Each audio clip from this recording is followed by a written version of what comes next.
Wel, prynhawn da i chi gyd, a chroeso cynnes iawn ar y prynhawn stormus yma, a chroeso arbennig i Geraint. Hyfryd i weld e, diolch yn fawr. Wel, diolch i bawb a fi wrthi yn gwneud torchau nadolig nos Wener. Noson hwylus iawn dwi'n clywed, a chodwyd 261 o bunnoedd i'r elusen. Diolch arbennig i Beth Hayes am drefnu'r noson, a diolch i John hefyd am drefnu casglu sbwriel bore ddo yn y pentre. Rhyw 5 o bobl gydag yn gwneud hynny. Pnawn yma am 4, Angor Grangetown a Llanast pob oed sydd yna. Digwyddiadau'r wythnos sydd ddod, fori am 7:30 yma cwrdd gweddi a yr Zoom hefyd. Dydd Mawrth yma ffrindiau bach yn y neuadd a y cylch yn y caffi, coffi, cacen a chymdeithasu. Dydd Mercher, y gornel glud yn y tabernacl yn Gweini Bwyd a diod i'r digartref. Y tîm Ebenezer wythnos hon yw Joy, Ann, Carol, Delyth a Nia Bennett. A diolch iddyn nhw gyd am eu gwaith. Dydd Sul nesaf, oedfa nadolig cymorth Cristnogol yn Ken am 10 o'r gloch, ac yma yn 3 Cacen a Charol. A chroeso cynnes i bawb. Diolch yn fawr. Diolch yn fawr, Jill.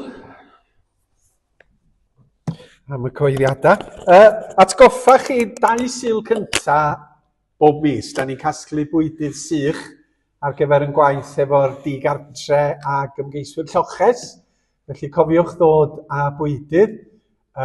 Sul nesaf rwan. Hwn di'r Sul cynta Awst, Rhagfyr. Beth oeddech chi'n neud am Lanast yn Angor? Mae'n leid yn anaf yn ôl ni mewn. Sul cynta'n Rhagfyr. Wedyn, cofiwch ddod â bwydydd. Hefyd, Sul nesaf, mae'n Sul, os da chi ddim wedi clywed, siwmper nadolig. Felly, os ganddoch chi, dewch â hi i'r gwasanaeth yn y prynhawn. Bydda ni'n cael Carol a Chacen, a diolch am y rhai sydd wedi gwneud cais. Os da chi ddim wedi gwneud cais am Garol, mae yna ffurflenni trwodd yn y cyntedd yn fanna. Byddwn ni angen un neu ddau i helpu hefo darlleniadau pnawndydd Sul. Byddwn ni'n y cefn yn y neuadd, felly os da chi am wirfoddoli, mae'n groeso i chi gael gair hefo fi ar y diwedd. Ac mi fyddwn ni yn ogystal â cael paned wedyn yn mynd dros Carol neu ddwy ar gyfer pythefnos i heddiw, oherwydd bod gwasanaeth dwyieithog yma am 3 o'r gloch y prynhawn. Ac felly, da ni yn gobeithio gwneud eitem bach i gyfrannu at yr addoliad. A dyna fo, gawn ni gydweddio. Arglwyddyn Duw fe gyflwynwn y gwasanaeth yma i dyddwylo di. I ti fod â thwylo ar awena yn haddoliad. Ac fe wyddiwn eto am fendith yr ysbryd glân oherwydd digyfeiriad yda ni heb fod yr ysbryd yn cynorthwyo. Felly weddiwn y bydd yr ysbryd yn tywys yn meddylia at yr arglwydd Iesu Grist yn atal yn meddyliau rhag crwydro yma a thraw, yn rhoi halleluia yn yn heneidia wrth i ni sylweddoli am dy gariad di-derfyn. Helpa ni i ganu, i fyfyrio, i agor y gair ac i ddysgu gen i ti. Ble bynnag mae 'na oedfawn yn digwydd yn y byd mawr crwn y prynhawn yma, gofynnwn am dy fendith di ar y bobl, fel bo'r mawl yn egniol a'r dystiolaeth yn ddilys. Yn enw'r Meseia Iesu Grist. Amen. Mi ganwn ni yr emyn cyntaf, a da ni yn hymor yr advent, un o'r emynau mawr sydd ganddo ni, ac yn dilyn yr emyn mi fydd Catrin Roberts yn darllen ac yn gweddio. Welen gwawrio ddydd i'w gofio, geni seilo gorau swydd, a'r geiriau sydd yn dilyn.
Darlleniad o ail bennod Mathew. Cafodd Iesu ei eni yn Bethlehem yn Jwdea, yn y cyfnod pan oedd Herod yn frenin. Ar ôl hynny, daeth gwyrddoedd o wledydd y dwyrain i Jerusalem i ofyn, ble mae'r un sydd newydd gael ei eni yn frenin yr Iddewon? Gwelon ni ei seren yn codi yn y dwyrain, a da ni yma i dalu teyrnged iddo. Pan glywodd y brenin Herod hyn roedd wedi cynhyrfu'n lan. Roedd cynnwrf yn Jerusalem hefyd.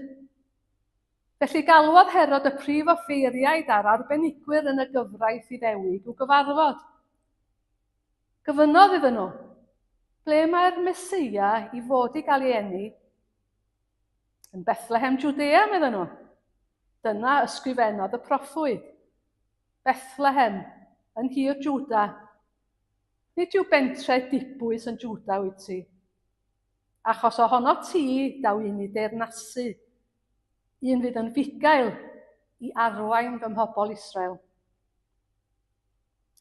Ar ôl cael gwybod hyn, dyma Herod yn galw'r gwir doeth i gyfarfod preifat. Cafodd wybod ganddyn nhw pryd yn union yr oedd y seren wedi ymddangos. Yna dwedodd, ewch i Bethlehem i chwilio am y plentyn, ac adewch i mi wybod pan ddewch o hyd iddo, mwyn i mi gael mynd i dalu teyrnged iddo hefyd. Ar ôl gwrando beth oedd gan y brenin i'w ddweud, i ffwrdd â nhw. Dyma'r seren yn mynd o'i blaen, nes iddi aros i'ch ben yr union fan lle roedd y plentyn. Roedden nhw wrth ei bodd. Pan eithon nhw i mewn i'r tŷ, dyna lle roedd y plentyn gyda'i fam, Mair, a dyma nhw'n disgyn ar ei gliniau i'w flaen a'i addoli. Yna dyma nhw'n agor i pacia a rhoi anrhegion gwerthfawr iddo, aur a thys a myr. Rhybuddio Duw nhw mewn breuddwyd i beidio mynd yn ôl at Herod. Felly dyma'r gwir doeth yn teithio nôl i'w gwlad ei hunain ar hyd ffordd wahanol. Ar ôl iddyn nhw fynd, cafodd Joseph freuddwyd arall. Gwelodd angel Duw yn dweud wrtho, rhaid i chi ddianc ar unwaith. Dos â'r plentyn a'i fam i'r aifft ac aros yna, nes i mi ddweud i bod hi'n saff i chi ddod yn ôl. Mae Herod yn ceisio dod o hyd i'r plentyn mwyn ei ladd. Felly coddodd Joseph ganol nos a gadael am yr aifft gyda'r plentyn a'i fam. Buon nhw yn yr aifft nes oedd Herod wedi marw. Felly daeth beth ddywedodd yr arglwydd trwy'r proffwyd yn wir. Gelwais fy mab allan o'r aifft. Aeth Herod yn wyllt gymddeiriog pan sylweddolodd fod y gwir doeth wedi dwyllo, anfonodd filwyr i Bethlehem ar cylch i ladd pob bachgen bach dan 2 flwydd oed. Hynny ar sail beth oedd y gwir doeth wedi ddweud wrtho am y dyddiad y daeth y seren i'r golwg. A dyna sut daeth geiriau y proffwyd Jeremia yn wir. Mae cri i'w chlywed yn Rama, sŵn wylo chwerw a galaru mawr. Rachel yn crio am ei phlant. Mae'n gwrthod cael ei chysuro am ei bod nhw wedi mynd. Pan fuodd Herod farw, cafodd Joseph freuddwyd arall yn yr aifft. Gwelodd angel yr arglwydd yn dweud wrtho, dos â'r plentyn a'i fam yn ôl i wlad Israel. Mae'r bobl oedd am ei ladd wedi marw. Felly dyma nhw'n mynd yn ôl i wlad Israel. Ond pan glywed Joseph mai Archelaus, mab Herod, oedd llywodraethwr newydd Jwdea, roedd ganddo ofn mynd yno. Cafodd ei rybuddio mewn breuddwyd eto, a throdd i gyfeiriad Galilea, a mynd i fyw i dref Nazareth. Felly, daeth yr hyn ddywedodd y proffwyd am y Mesia yn wir unwaith eto. Bydd yn cael ei alw yn Nazaread. Diolch i Dduw fod y hanesyn yna wedi ei gadw i ni i'w chlywed unwaith eto heddiw. Cyfle ni nawr feddwl am y rhai sydd o'n plith ni angen ein sylw ni mewn gweddi. Gadewch i ni blygu pen.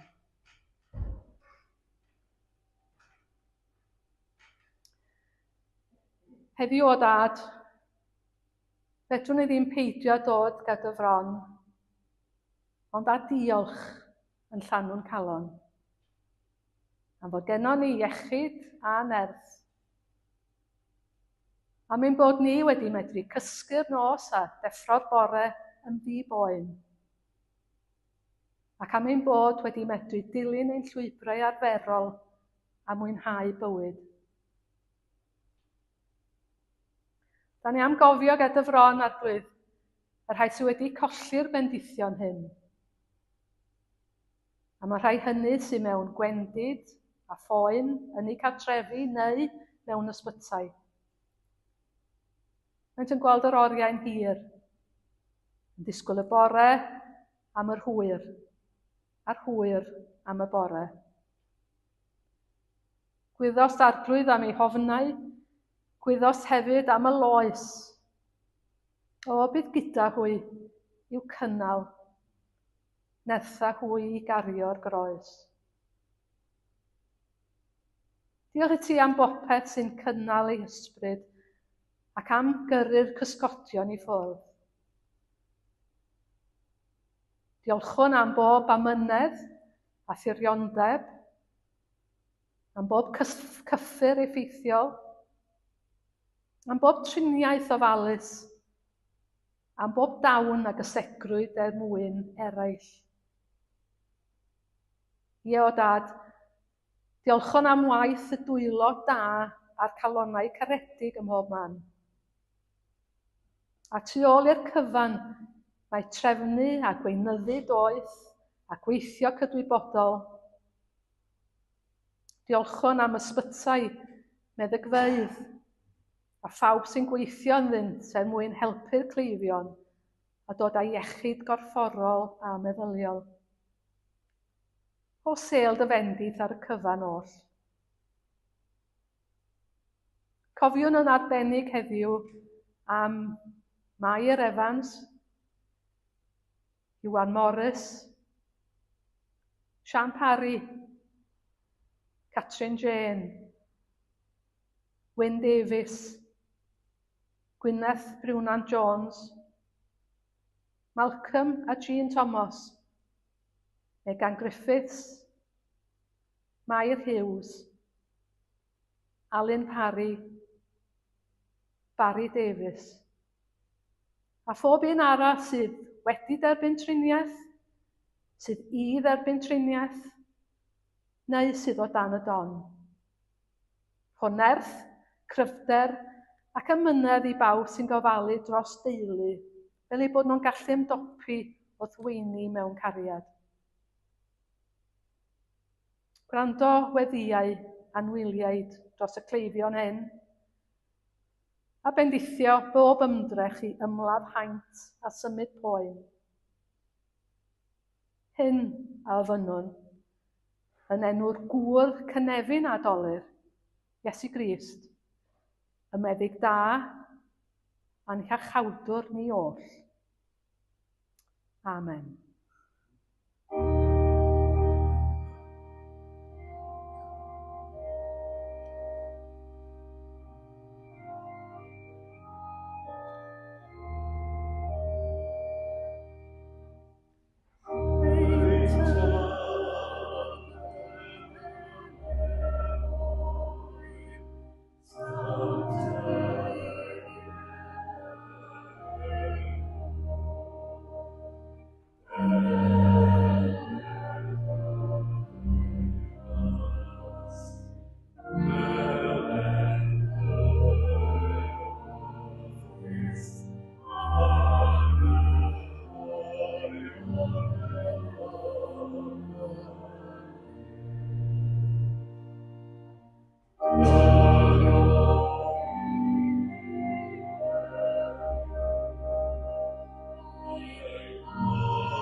Diolch i Catrin am y darllen ar weddi, ac oedd hi'n braf cael hanes yr doesion ar ei hyd yn fanna, doedd.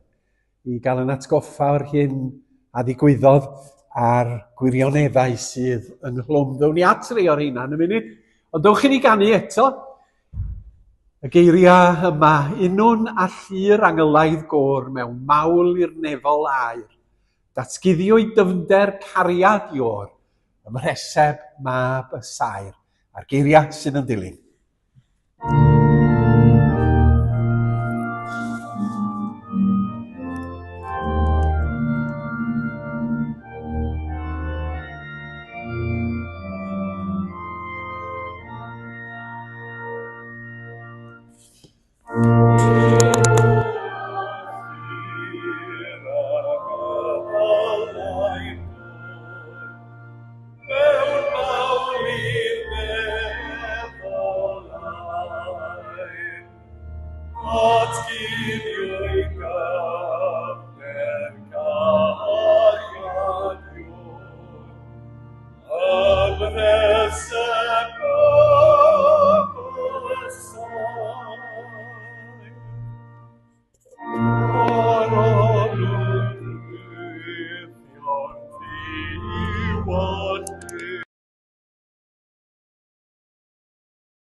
Rwan ta, cyn i ni gymuno, da ni am edrych chydig ar hanes serddion, neu'r doesion, neu'r serddewiniaid fel oedden nhw'n cael ei galw mewn un cyfieithiad.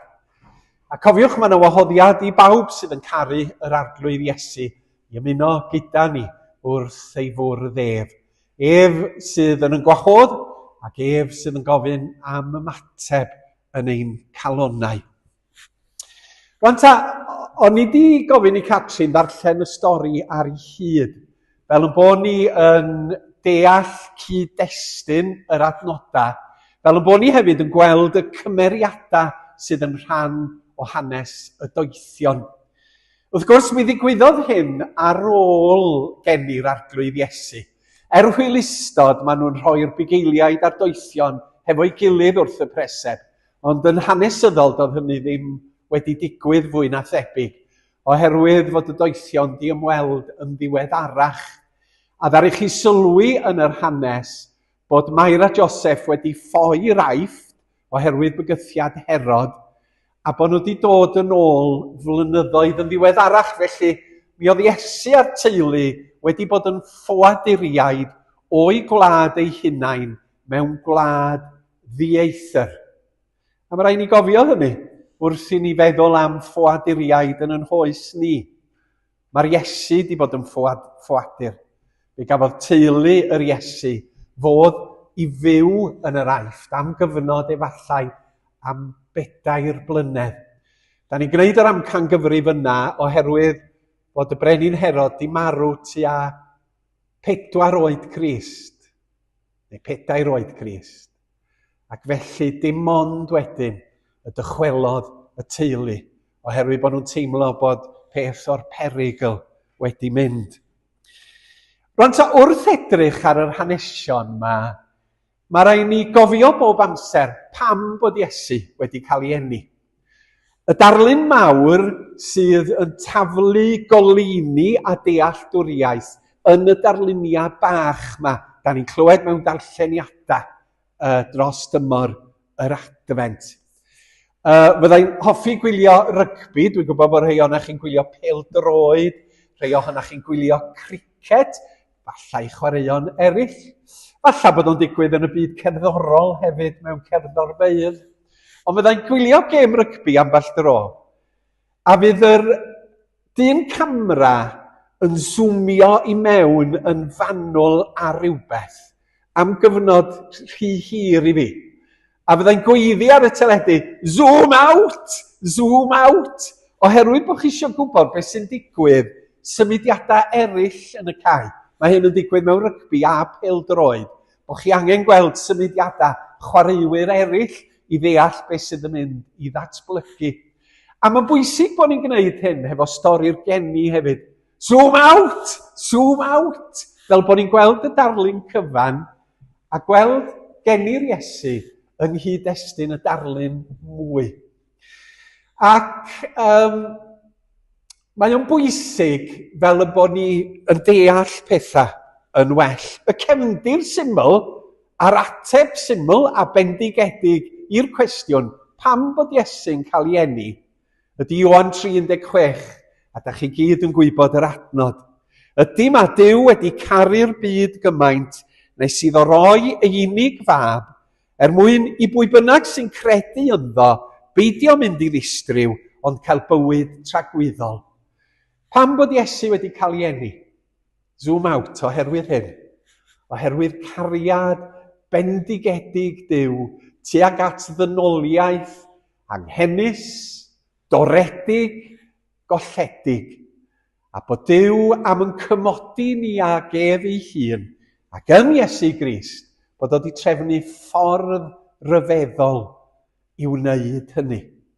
Ac felly, pam da ni'n edrych ar y manylion, da ni'n gweld ewyllus a patrwm a bwriad Duw wrth gofio canys felly, fel hyn y carodd Duw y byd, fel yr rhoddodd fe ei unig anedig fab, fel na choller pwy bynnag a gredo ynddo ef, ond caffael ohono fywyd tragwyddol. Mae Duw yn caru ni gymaint fel dynoliaeth, fel creaduriaid, fel creadigaeth, fel i fod o wedi rhoi yr Iesu i'n hachub i fyw mewn perthynas am byth bythoedd gydag ef.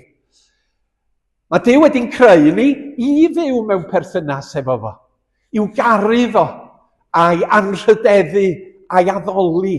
Mae Duw'n creu ni i wneud hynny, i ddefnyddio yn donia, i'w ogoneddu ac i'w wasanaethu yn y byd.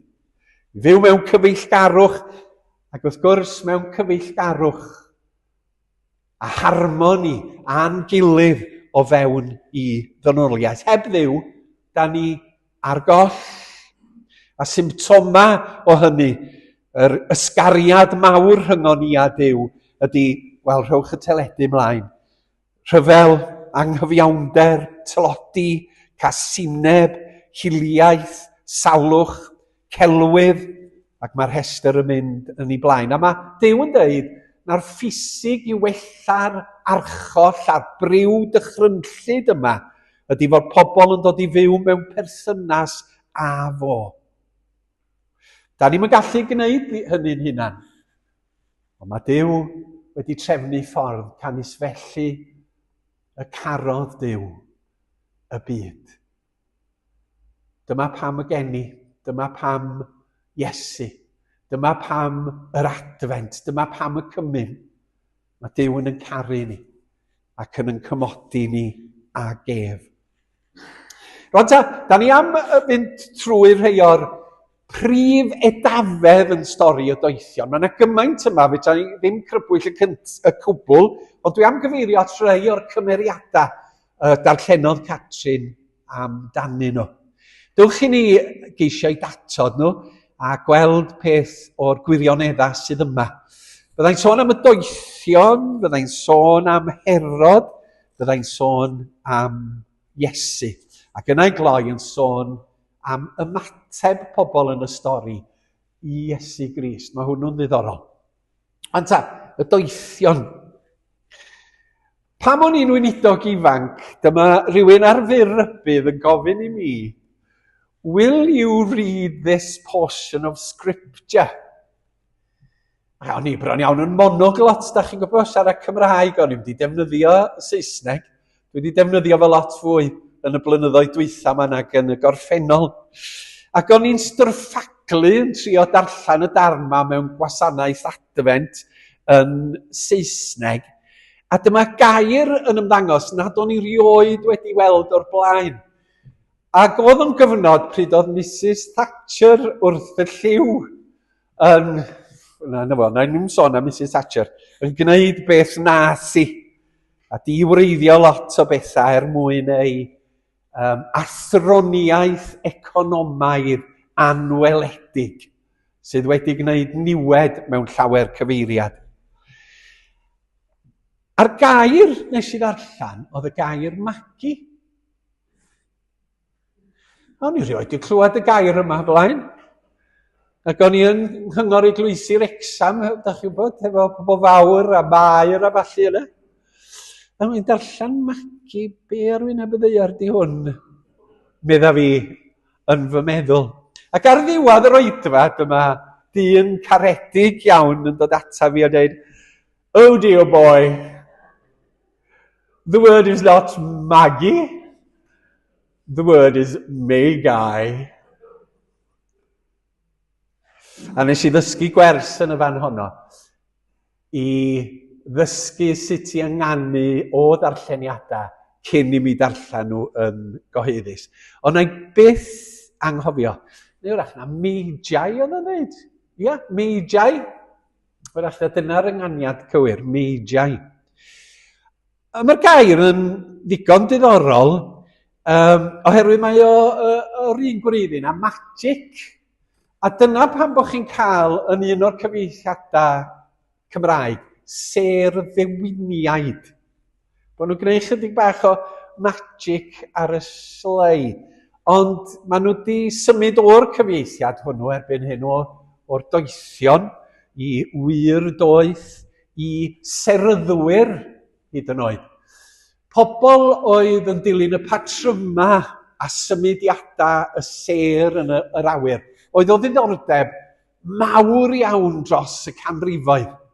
Oherwydd oedd pobl wedi dysgu patryma y ser, a'r lleiad, a'r haul, ac wedi datblygu gwybodaeth seryddol. A dyma'r doethion yn y fan yma yn dod i balas y brenin Herod. A dyma y brenin Herod yn rhoi sylw iddyn nhw. A dau beth am y doethion. Dwi'n credu na dau beth pwysig am y doethion oedd doeddan nhw ddim yn Iddewon. Pobl estron oeddan nhw yn y cyd-destun Iddewig, pobl o genedl, pobl o gefndir gwahanol i'r Iddewon. A da ni'n cael y darlun fod Cristnogaeth ar gyfer pob cenedl, nid ar gyfer rhai cenhedloedd. Mi oedd Iddewon yn credu, maen nhw oedd yr genedl etholedig, oeddan nhw am gyfnod, ond yn yr arglwydd Iesu mae'r Efengil yn cael ei ymestyn tuag at y cenhedloedd i gyd. Ac wrth ddod at y brenin bach newydd, Iesu ar ôl i enedigaeth, mae y geiriau yma'n datgan, dydy o ddim wedi gyfyngu cariad Duw a'r newyddion da i rai cenhedloedd, i rai ieithoedd. Ond mae hon yn yr Iesu yn agored i bawb o bob tras a hil a iaith. Yr ail beth am y doethion ydy, o'i gymharu â'r bugeiliaid, mae siŵr i bod nhw wedi cael mwy o addysg, a mae siŵr i bod nhw'n gyfoesocach, oherwydd oedden nhw'n rhoi rhoddion drud yn eu cyfnod i'r arglwydd Iesu. Oedden nhw'n rhoi chydig o air i'r teulu. Wedyn, da chi'n cymharu'r bugeiliaid fel y werin datws, fel sa'n ni'n dweud. A'r doethion fel pobl addysgedig, gefnog, oedd yn gallu crwydro yma a thraw. Ac unwaith eto, da ni'n cael yr egwyddor bod yr efengil ar gyfer pob math o bobl. Y cyfoethogion, yr addysgedig, y tlawd, y di-addysg, yr anllythrennog. Dywch, mae yna le i chi gyda'r arglwydd Iesu Grist. Lle'r doethion yma. A dyna pam oedden nhw wedi cael derbyniad i balas y brenin Herod. Ond dewch ni symud ymlaen. Enw arall sydd yn ymddangos yn yr hanes ydy Bethlehem. Ystyr Bethlehem ydy tŷ bara. Rhyw bopdy. Mae rhaid bod nhw'n gwneud bara arbennig yn Bethlehem. A mae hwnna'n addas, dydy. Bod bara'r bywyd wedi cael ei eni yn Bethlehem yn y tŷ bara. Mwyn bwydo pobl. Mwyn bwydo pobl yn ysbrydol. A nid hap a damwain oedd bod Iesu wedi cael ei eni yn Bethlehem. Oherwydd mae'r ffaith i fod o wedi eni yn y fan honno yn arwydd na fo oedd y Meseia mewn gwirionedd. Yn yr hanes, fe ofynodd Herod i'r prif offeiriaid ac i arbenigwyr y gyfraith ble mae'r Meseia yn mynd i gael ei eni. A dyma arbenigwyr Herod yn dweud, mae'r Meseia i fod i gael ei eni yn Bethlehem, Judea. Ac mi oedden nhw'n gwybod hynny, oherwydd fod y proffwyd Meica wedi dweud tua 750 o flynyddoedd yn gynt. A mae yna ddyfynu, dyma y gwreiddiol. Ond wedyn tŷ Bethlehem Ephrata, rwy ti'n un o'r pentrefi lleiaf pwysig yn Jiwda. Ond o honno ti y daw un fydd yn teyrnasu yn Israel. Un sydd â'i wreiddiau yn mynd yn ôl i'r dechrau yn y gorffennol pell. Felly bydd yr arglwydd yn rhoi pobl Israel i'r gelyn, hyd nes bydd yr un sy'n cael y babi wedi genu'r plentyn. Wedyn, bydd gweddill ei deulu yn dod adre at blant Israel. Bydd yn codi arwain ei bobl fel bugail yn gofalu am ei braidd. Bydd yn gwneud hyn yn nerth yr arglwydd a gydag awdurdod yr arglwydd ei ddiw. Byddan nhw'n yno i aros achos bydd o'n cael ei anrhydeddu gan bawb i ben draw'r byd. Bydd o'n dod â heddwch i ni. Dyfyniad o lyfr y proffwyd Meica ydy hwnnw. Yn deud byddai'r Meseia yn cael ei eni y Bethlehem. Mi fydda fo fel bugail yn gofalu. Da chi bod, mae'r proffwyd o Litha yma am yr Iesu'n rhyfeddol. Bydda'n ni'n clywed darlleniadau eraill o lyfr y proffwyd Eseia yn ystod y 2 Sul nesaf. Bachgen anwyd i ni, mab ar oed i ni. Gelwyr ef rhyfeddol, y Duw cadarn, tad tragwyddol, tywysog tangnefedd. Dyma Iesu, y proffwydon dan efo. Ac wedi ei ddod, da ni'n gweld mae'n felly oedd o. Ond mi o'na rhywbeth arall am Bethlehem hefyd. Oherwydd enw arall ar Bethlehem oedd tref y brenin Dafydd. Draw yn unas Dafydd y frenin da ni'n ganu, de? O Bethlehem. Oherwydd yn y fan honno cafodd y brenin Dafydd sydd yn yr Hen Testament yn gymeriad pwysig i eni. A mae'r pwyslais yma y bydda'r Meseia yn dod o dylwyth Dafydd a teulu Jesse yn rhedeg drwy yr Hen Testament. Fe anwyd y brenin Dafydd yn Bethlehem ac yma hefyd y bydda y brenin newydd, y Meseia, yn cael ei eni. A dyma ddigwyddodd pan anwyd Iesu. Felly dyna y doethion a dyna Bethlehem, ac yna Herod Fawr sydd yn y darlleniad hefyd. Y Herod Fawr oedd brenin yr Iddewon o 40 cyn Crist i 4 oed Crist, ac mi oedd o'n hen lawia hefo'r ymerodraeth Rufeinig oedd wedi concro yr Iddewon. Yn y Janawyn can sen o môr oedd hi efo Herod wrth iddo fo ymgyfoesogi ac adeiladau gogoneddus yn Jerusalem. Gallai fod yn hael iawn, mewn cyfnod o newyn, nath o beidio codi trethu ar bobl, nes oedd y sefyllfa economaidd wedi gwella. Mi adeiladodd o lot o adeiladau yn cynnwys y deml newydd, teml Herod, ond mi oedd yn ddyn eithriadol o gefnfi genus a balch ohono fo ei hun. A mi oedd o'n ffyrnig yn erbyn unrhyw fygythiad i'w awdurdod. Pyn o Putin, da chi bo? Mae yna lot arweinyddion fel yma, does? Maen nhw'n amddiffyn i awdurdod ac amddiffyn i safle ac amddiffyn i cyfoes ar draul gwirionedd a chyfiawnder a phobl eraill. Mi oedd o yn ddyn drwg, oedd yn amheus o bawb oedd o'i gwmpas. Mi laddodd o'i wraig, mi laddodd o i fam nghyfraith, mi laddodd o 3 o'i feibion, oherwydd i fod o yn meddwl i bod nhw'n cynllwynio i'w ddi-orseddu fo. Felly dyn ffiad oedd o mewn gwirionedd, isio dal gafal mewn grym. Ac mi oedd clywed bod yna frenin newydd yn dod yn dan ar ei groen o.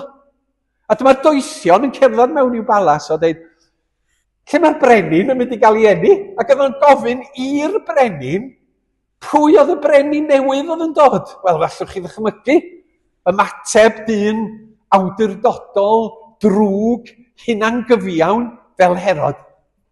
Ond oedd yn slei, da chi'n gweld? Oedd o'n slei mewn awdurdod. Dyma'n nghyfle fi i ddal a lladd y brenin newydd mae Meseia yr Iddewon. Ewch chi chwilio amdano fo, medda Herod. A pen gewch chi o hyd iddo fo. Dewch yn ôl i ddweitha fi lle mae o wedi cael ei eni, mwyn i mi fynd a talu gwrogaeth iddo fo. Mae Iesu'n bygwth awdurdod y byd. Mae Iesu'n bygwth y beilchion a'r cyfoethogion a'r arweinyddion llwgwr yn y byd ni, oherwydd ei gyfiawnder, oherwydd ei wirionedd, oherwydd i fod o'n gofyn i bobl newid ei ffyrdd o feddwl ac o fyw, a mabwysiadu yr hyn mae o wedi ddysgu a'i ddangos i ni. Oedd o'n herio Herod yn doedd. Ac yna Iesu hun yn gymeriad arall. Yn ganolbwynt i'r cwbl, mae Iesu ei hun a'i enedigaeth. Mab Duw yn dod i'r byd yn llawn gras a gwirionedd, fel mae Ioan yn deud, mwyn dod â iachawdwriaeth i ddynolryw. Ac yn yr hanes y doethion, mae yna 2 deitl yn cael ei ddefnyddio, sef Brenin yr Iddewon yn gyntaf. Chi'n cofio lle arall oedd y teitl Brenin yr Iddewon? Ar y groes. Fe roddwyd y teitl ddefnyddiwyd yn hanes i eni fo ar y groes. Brenin yr Iddewon. Ac oedd rhaid i gwrthwynebu hynny'n dod e'n. Brenin yr Iddewon. Brenin yr Iddewon oedd hwn, a fi farw dros ei bobl, mwyn dod â maddeuant ac mwyn dod â hwy a ninau i berthynas gyda Duw. A mi oedd Brenin yn cael ei eneinio, dwi'm yn cofio be ddigwyddodd yn wasanaeth cadeirio, brenin Siarl, oedden nhw'n eneinio fo, dwi ddim yn gwybod, neu gosod y goron ar ei ben. Ond yr arfer oedd yn yr Hen Testament, oedd bod olew yn cael ei arllwys ar ben proffwydi, ar ben yr archoffeiriad ac ar ben brenhinoedd Israel, fel arwydd i fod o wedi cael ei ddewis i'r gwaith. A'r ail deitl am Iesu ydy Meseia. Ac ystyr Meseia ydy yr eneinedig, yr un sydd wedi ei eneinio. Yr un mae Duw wedi ddewis a'i neilltuo i waith arbennig, i ddod a'i achawdwriaeth. Mae'n hanes rhyfeddol a mor gyfoethog yr hanes hwn. Ac wrth gloi, da ni am gymuno rwan, wrth gloi, dowch chi ni ystyried ymateb pobl Iesu yn y stori, dim ond yn fyr. A thrwy hynny gofyn sut ydyn ni'n ymateb i'r Iesu ac i'w hanes o.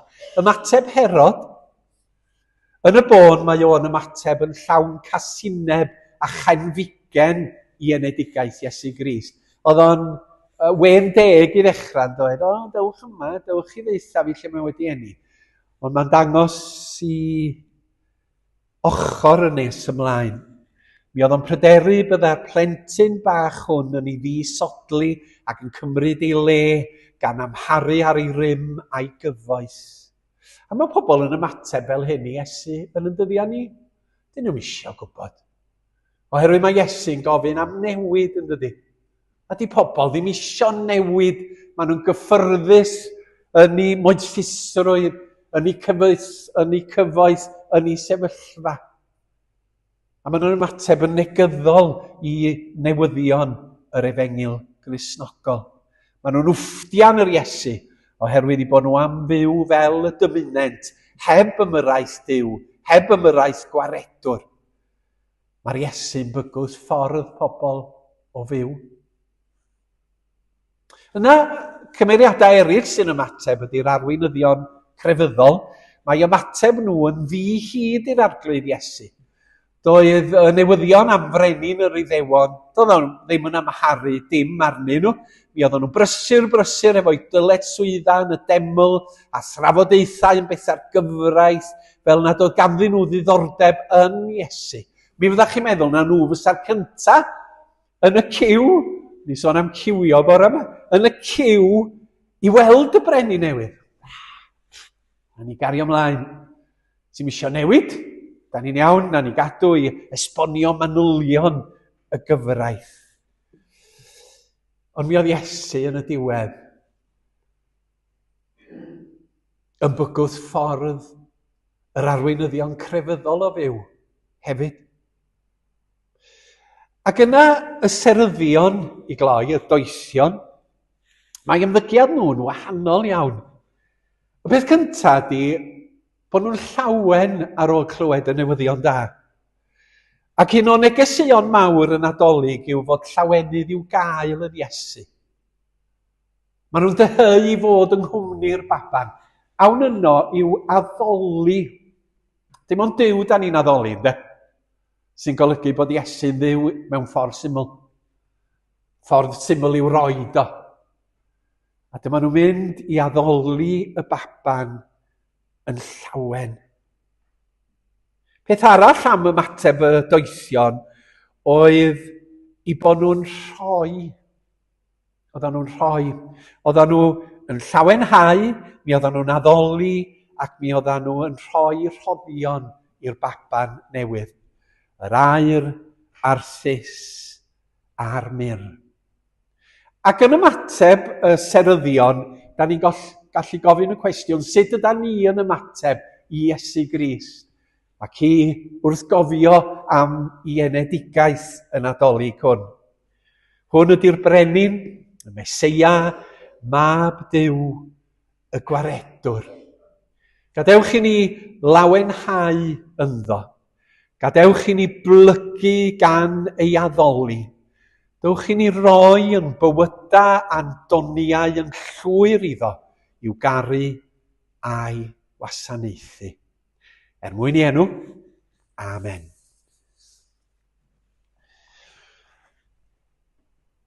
Dewch i ni ganu yr emyn nesaf, ta di hwn ar ôl yr cymyn.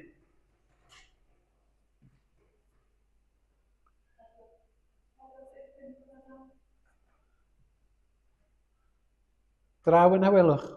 Maen nhw o chwith wedyn. Na ni ganu hon. Draw yn Hawelwch, Beslem dref, daeth baban bach yn geidwad byd.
Mae yna nifer o bobl yn anhwylus a wedi cael triniaethau yn ddiweddar, a da ni'n meddwl amdanyn nhw wrth fwrdd y cymyn y mis yma.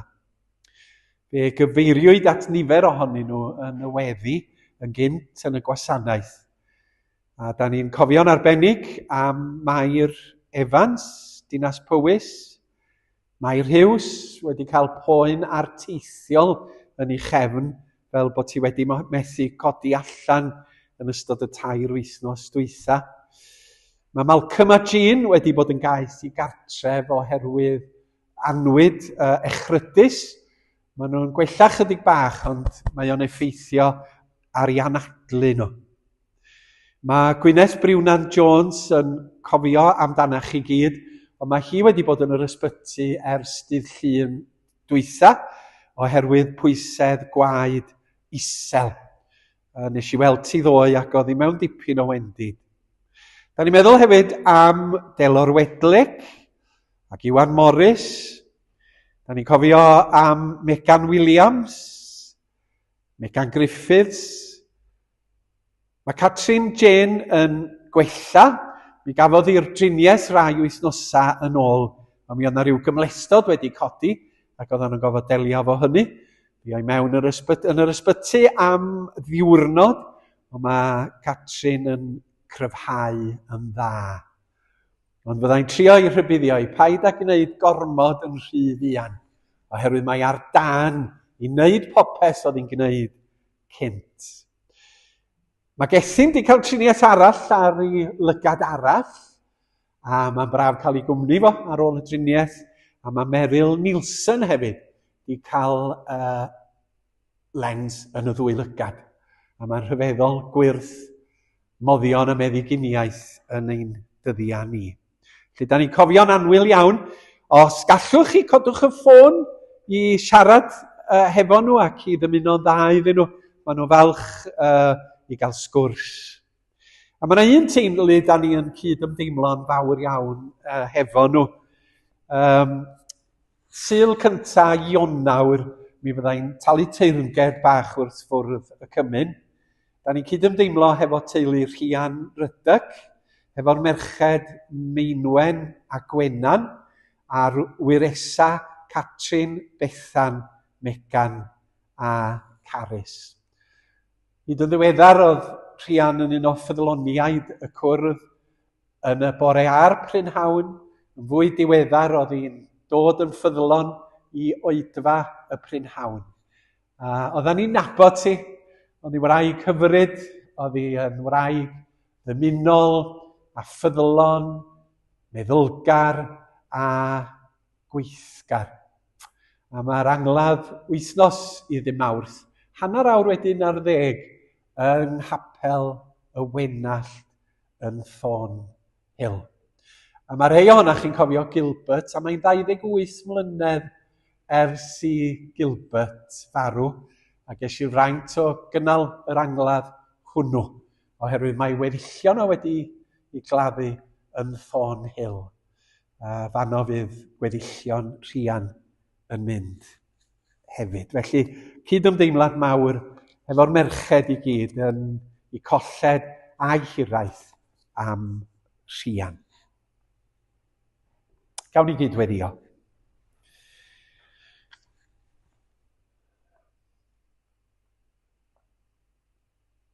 Tyrd atom ni o griwr pob goleuni. Tro di ein nos yn ddydd. Par i ni weld holl lwybrau i'r daith yn gloewi, dan lewyrch gras a ffydd.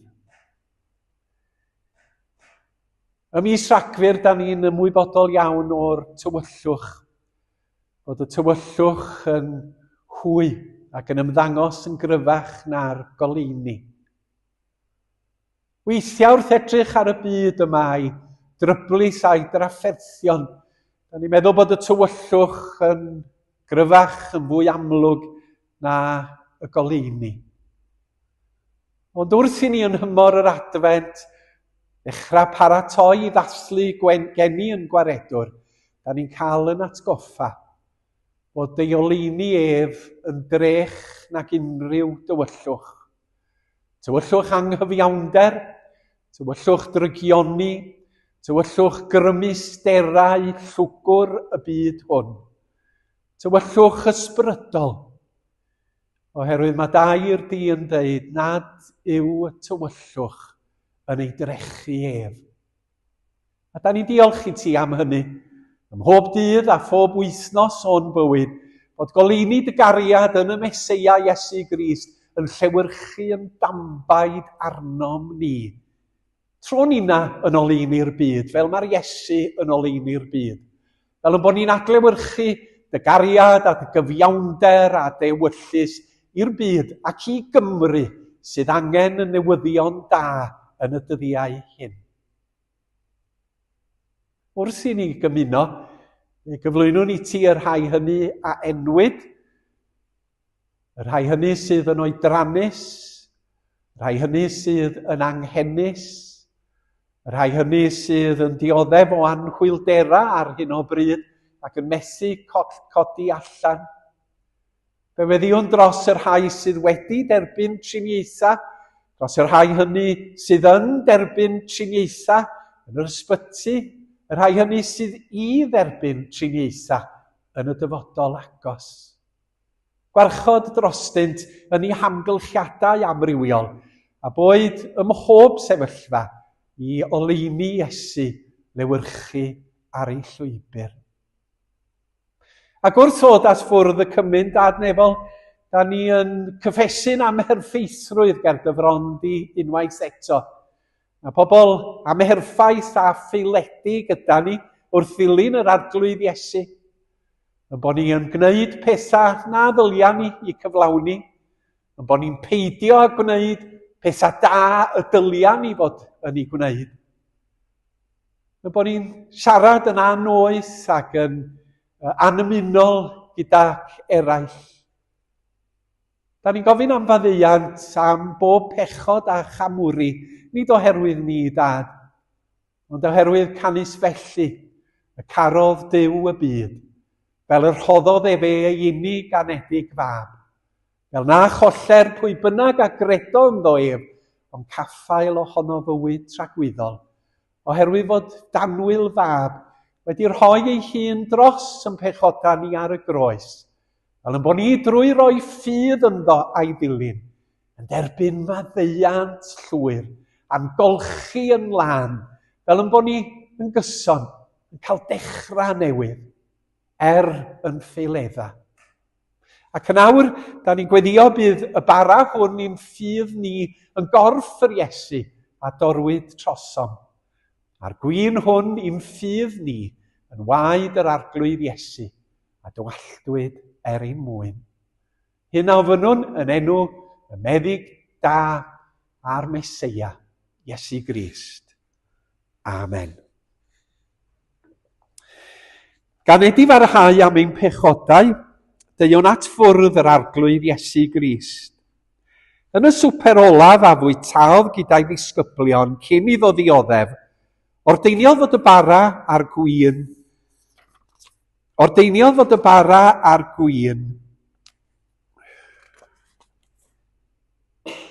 yn arwyddion ei aberthef dros bechaduriaid. Dyma'r cyfamod newydd a wnaeth Duw a'i bobl, gan gynnig i ni faddeuant pechodau a bywyd tragwyddol. Gadewch i ni ddod felly yn llawen a gostyngedig, dod gyda meddyliau onest, gan fod holl gyfrinachau ein calonnau yn hysbys i Dduw. Trigarog a graslon yw'r arglwydd, araf i ddicio a llawn ffyddlondeb. Yn ei unig fab Iesu, tosturiodd wrthym ninnau gan ei draddodi ef drosom ni. Deuwn felly mewn ffydd at ein gwaredwr. Ynddo ef caiff y gwan, nerth, y lles gadfywiad, rhoddi'r diddanwch i'r trist a hyder i'r diobaith, a chaiff pob pechadur faddeuant pechodau. Trwy ras Crist a chariad Duw a chymdeithas yr ysbryd glân, fe nerthir i wrthwynebu cynllwynion y diafol, i drechu galluoedd y tywyllwch, ac uno mewn moliant gyda thyrfa'r ffyddloniaid sydd beunydd ym mhresenoldeb Duw.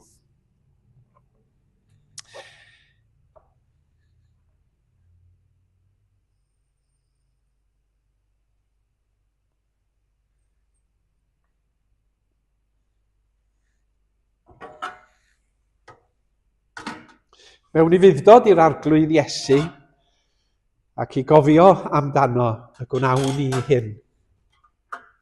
Oherwydd bu'r arglwydd Iesu yn nos y bradychwyd ef, gymryd bara, ac wedi ddoddiolch efe a'i torodd ac a'i rhoddodd iddynt gan ddweud, cymerwch, bwytewch, hwn yw fy nghorff a dorri'r trosoch. Gwnewch hyn cof amdanaf.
Y bara hwn yw corff Crist a dorwyd trosoch. Cymerwch a bwytewch cof amdano.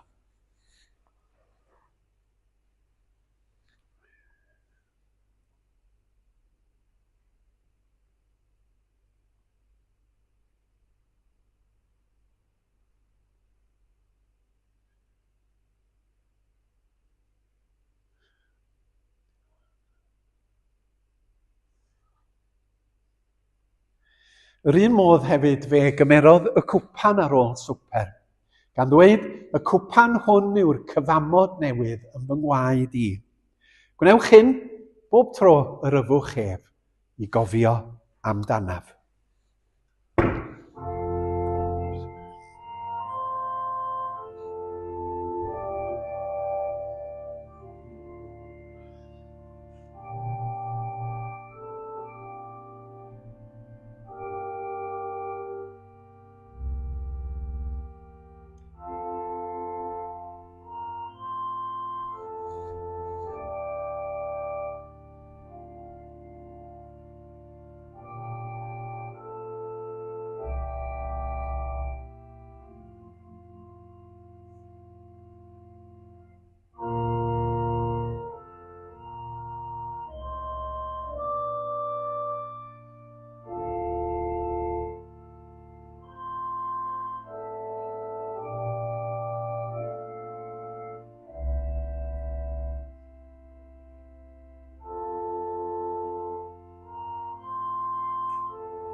Y cwpan hwn yw'r cyfamod newydd yng ngwaed Crist. Yfwch bawb o hwn.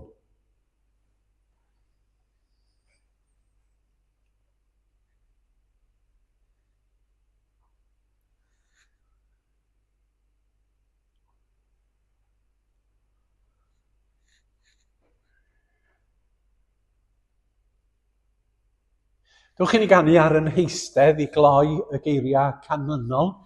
Caned nef a deiar lawr, fe gaid ffynon i olchi pechaduriaid mawr yn glau'r wynion. Yn y ffynon gyda hwy mina molcha, ac mi gana fyth tra bwy. Halleluia.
Diolch yn fawr i chi, diolch i bawb sydd wedi helpu i ddod â'r gwasanaeth at ei gilydd y prynhawn yma. Mae yna baned yn y neuad yn y cefn, a mae yna marfer bach o garol ar gyfer pwythefnos i'r prynhawn yma, nid ar gyfer yr wythnos nesaf. Felly, gynno ni mwhirol weddi, fel oedden ni'n galw hi, na ni ganu honno, i gloi.